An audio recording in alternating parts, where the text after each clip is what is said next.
የሰውየው ስም ሁዋንግ ይባላል። 70 ዓመቱ ነው። አሁን ጡረታ ወጥቶ እረፍት የሚያደርግበት ጊዜ ነበር።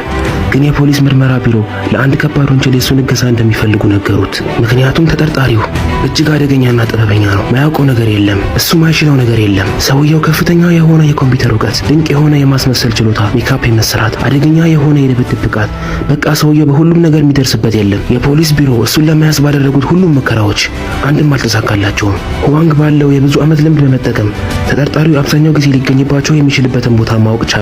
እናም ለተጠርጣሪው ጥላው ብሎ ስም ሰየመለት። ሰውየው በፖሊስ በጣም ይፈለጋል።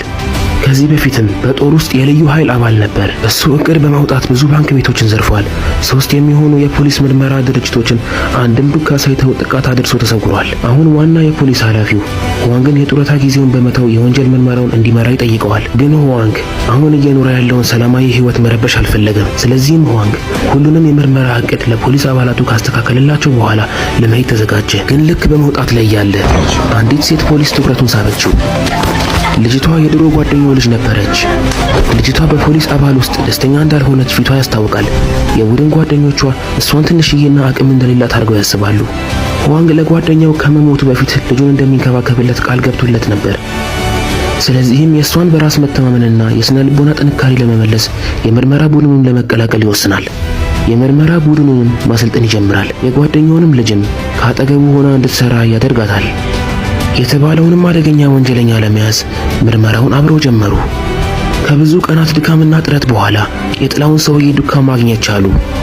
ቀጣዩ ሥራ ሰውየውን በመቅረብ ማንነቱን ማረጋገጥ ነበር። ግን ሰውየው እጅግ ጠንቃቃ ሰው ነው። እያንዳንዱን የፖሊስ አባላትም ለይቶ ያውቃቸዋል። ሁዋንግም ሰውየው እንዳይጠራጠር አዲስና ያላየው ሰው መጠቀም ነበረበት። በስተመጨረሻም ይህን ከባድ ተልእኮ ለልጅቷ ሊሰጣት ወሰነ። ምክንያቱም እሱ ከፖሊስ አባላቶቹ እሷን ብቻ ነበር ማያውቃት። ግን እሷ ምንም አይነት የምርመራ ልምድ ስለሌላት የፈራች የዶሮ ማዳመጫውን 10 መነካካት ጀመረች። እሱም ያያታል። ሁዋንግ ልጅቷ አደጋ ውስጥ እንደሆነች ስለገባው በፍጥነት ሊያተርፋት ከመኪናው ይወጣል። ግን ገዳዩ ቀድሞ ጩቤ አውጥቶ ሊያጠቃት ተዘጋጅቶ ነበር።